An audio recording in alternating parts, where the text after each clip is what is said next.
Hello guys, कैसे हैं आप लोग? सब बढ़िया। तो आप सबका स्वागत है मेरे channel tech fetch and fun में। और जैसा कि हमने पिछले लेक्चर में बात किया था, किसके बारे में हमने बात की थी? हमने बात की थी एलसीआर सर्किट सीरीज में, है ना, एसी एलसीआर सीरीज सर्किट। तो उसमें हमने फेजर डायग्राम के थ्रू कुछ इक्वेशंस बनाई थी, है ना, रिलेशन डिराइव किया था, जो कि था हमारा ईएमएफ, रिजल्टेंट ईएमएफ, और हमारा voltage drop across inductor, voltage drop across capacitor और रेजिस्टर और करंट। ठीक है, इनके बीच में हमने रिलेशंस जो भी बनाई थी वो क्या थी? I is equals to E upon under root XL minus XC square plus R square। XL और XC जो है ये हमारा ओमेगा L और 1 upon ओमेगा C होते हैं, जैसा कि हमने पढ़ा था, है ना, जब हम इंडक्टर और कैपेसिटर के बारे में हमने उसके बारे में जाना। ठीक है, अभी उसके बाद हमने tan phi निकाला था, जो आया था omega L minus 1 upon omega C upon R। ठीक है, ये phi क्या बताता है? डायरेक्शन बताता है, किसका? ईएमएफ का, है ना। अब इसके बारे में एक चीज, ये जो केसेस हमने ये जो डेरिवेशन किया था, ये जो था वो हमारा था VL when VL is greater than VC। ठीक है, उसमें मैंने आपको ये भी बताया था कि VL जो है क्या होता है, अगर VL ग्रेटर देन VC होगा तो जाहिर सी बात है सर्किट पूरी हमारी इंडक्टिव हो जाएगी, और इंडक्टिव सर्किट की जो प्रॉपर्टी होगी वो फॉलो करेगी। क्योंकि इसमें रेजिस्टर भी है तो रेजिस्टर और कैपेसिटर भी मिलके क्या करेंगे, उसको अपनी तरफ खींचेंगे। बट यहाँ पे जो मेन जो किंग है, यहाँ पे वो जो सर्किट मेकर है वो है इंडक्टर, क्योंकि इंडक्टर जो है हमारा जो VL है, वोल्टेज ड्रॉप अक्रॉस इंडक्टर, वो ज्यादा है, इस वजह से सर्किट इंडक्टिव प्ले करेगी। ठीक है, एक्ट करेगी, और जिसकी वजह से इंडक्टर की जो प्रॉपर्टी होती है हमारी कि वो पाई बाय 2 क्या करता है? ईएमएफ लीड करता है, यानी करंट लैग करता है, और ईएमएफ लीड करता है पाई बाय 2 करंट से। लेकिन यहाँ पे क्योंकि इंडक्टर का सब कुछ इंडक्टर ही नहीं है, सब कुछ इंडक्टर ही नहीं है, यहाँ पे रेजिस्टर और कैपेसिटर भी लगा, इसीलिए वो लीड तो करेगा ईएमएफ, लेकिन कितना? सिर्फ फाई एंगल का। तो ये चीज हमने डिस्कस कर लिया था। अब हम कुछ स्पेशल केसेस के बारे में डिस्कस करेंगे, तो बढ़िया से कलम और पेपर निकालो और बढ़िया से लिखना स्टार्ट कर दो। ठीक है, तो पहला जो केस है, अगर VL is greater than VC होगा, जो कि हमने क्या किया था, हमने ये इसी पे ये सारी चीजें डेरिवेशन हुई थी। क्या था यहाँ पे जो ग्राफ बन रहा था, वो जो ग्राफ था वो ऐसा था। ठीक है, ये जो ईएमएफ आ रहा है, और ये भी हमने बताया था कि ये जो है सारी पीक वैल्यूज है। ठीक है, तो पीक वैल्यूज होती हैं, तो यहाँ पे जो ईएमएफ बन रहा था वो क्या बन रहा था? ये VL माइनस VC हो गया, इसका ग्राफ ऐसा था। यानी जो ग्राफ जो फाई है, सॉरी, ये जो फाई है ये किसके बिटवीन होगा? Phi will be between 0 degree and pi by 2। ठीक है, तो 0 और पाई बाय 2 के बीच में हो रहा है। इसका मतलब यहाँ पे जो ईएमएफ है, यहाँ पे जो ईएमएफ है विल लीड करंट बाई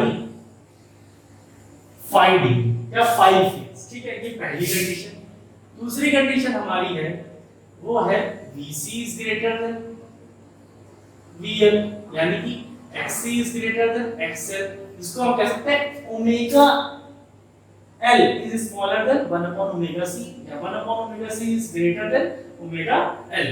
तो ये जो दूसरी कंडीशन है, ये इसमें क्या होगा? इसमें जाहिर सी बात है, इसमें जो ग्राफ बन जाएगा वो हमारा इधर आएगा, जो ईएमएफ आएगा नेट, जो नेट ईएमएफ आएगा सर्किट का, वो इधर आ जाएगा। और ये फाई एंगल, क्योंकि इधर क्या हो रहा है, इधर क्या होता है? माइनस होता है, इधर एंगल प्लस होता है, एंटी क्लॉकवाइज, और जब क्लॉकवाइज चलता है तो माइनस होता है।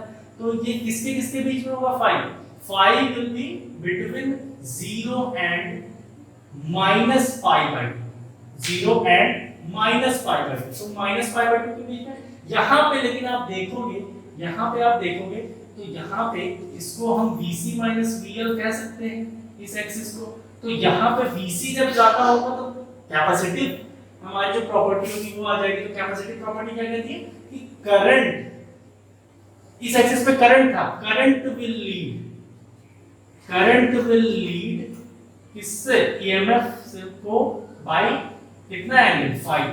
ठीक है, या आप कह सकते हैं EMF will lag current by 5 degree. ठीक है। तो ये दोनों स्पेशल केसेस हो गए हैं जो आपसे कभी कभी पूछ भी लिया जा सकता है, ठीक है।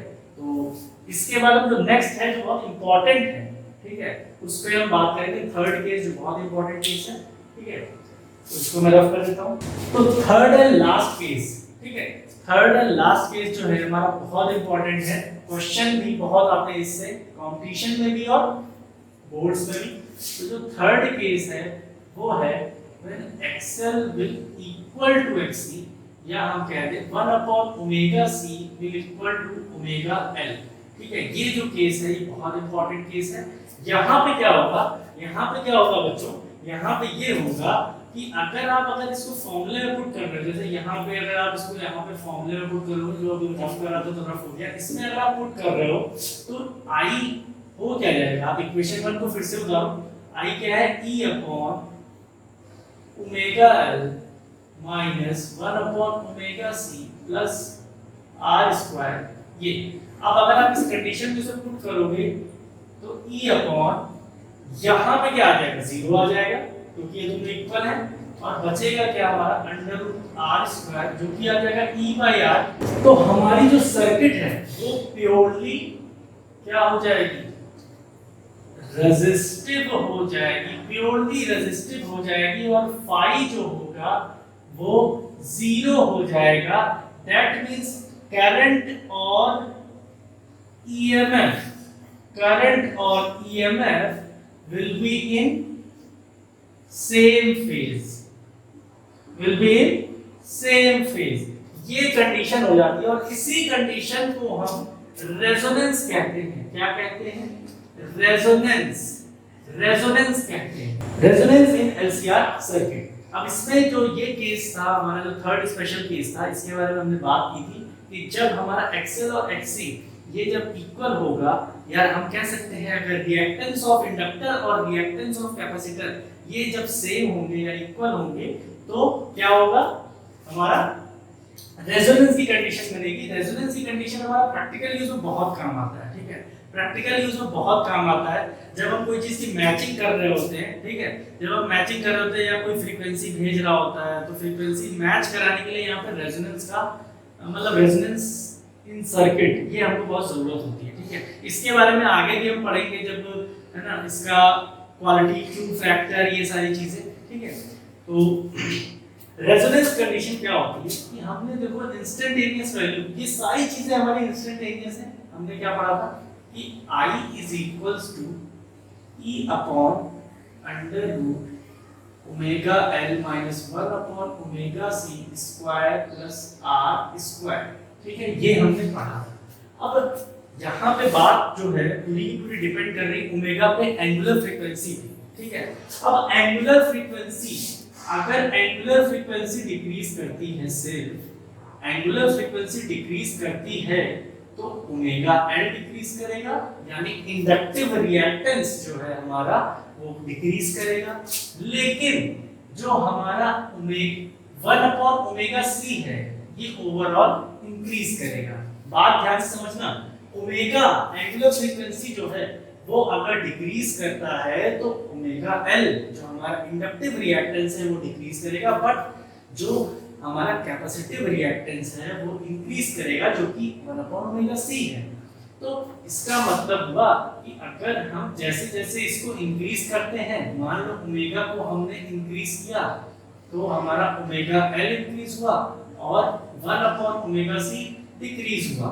तो कहने का मतलब है कि अगर हम इसको ग्राफ में बनाएंगे ना, अगर हम इसको ग्राफ बनाएंगे तो एक इसी कंडीशन पे जो आपको एरो समझ में आ रहा है ना कि ऊपर की तरफ है तो इंक्रीज, नीचे की तरफ है तो डिक्रीज, तो इसी कंडीशन में क्या होगा, एक हमको मिलेगा ओमेगा नॉट, एक ऐसी फ्रीक्वेंसी मिल जाएगी जहां पे एक ऐसी फ्रीक्वेंसी मिल जाएगी ओमेगा नॉट जहां पे हमारा ओमेगा नॉट L और ओमेगा नॉट C 1/ωc ये दोनों क्या होंगे, इक्वल होंगे। इसी कंडीशन को कहते हैं रेजोनेंस। अब रेजोनेंस के फायदा ये है, रेजोनेंस के फायदे कई हैं, तो इसमें अगर हम इसको वैल्यू पुट करते हैं तो जो हमारा I आएगा वो क्या आएगा, हम पुट करके देख लेते हैं, omega not L minus 1 upon omega not C, किस एंगुलर फ्रीक्वेंसी पे, ओमेगा नॉट पे, ठीक है, square plus R square, square plus R square, ठीक है।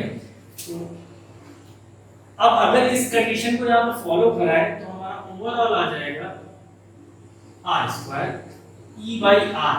यहाँ पे इस कंडीशन में जो करंट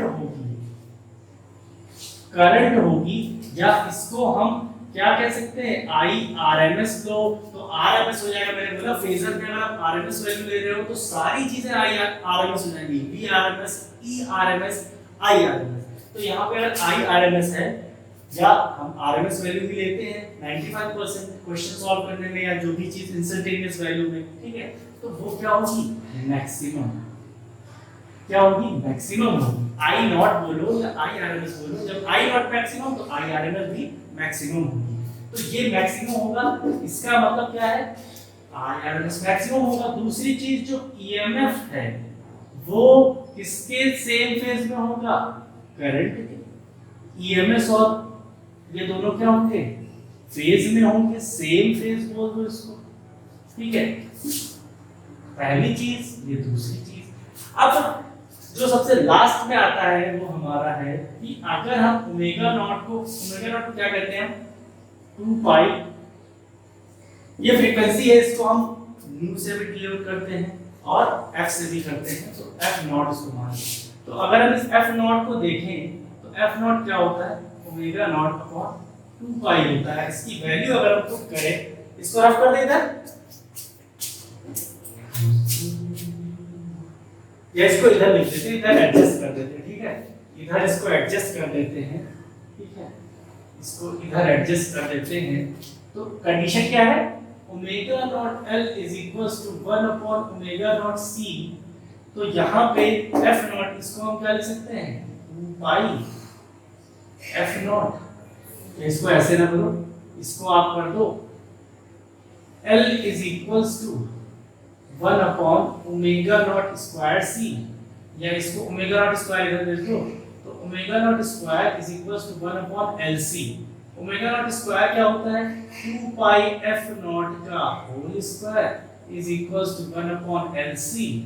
तो अगर यहाँ से स्क्वायर हटा तो इधर लग जाता है रूट, ये आ गया 1 अपॉन अंडर रूट एल सी।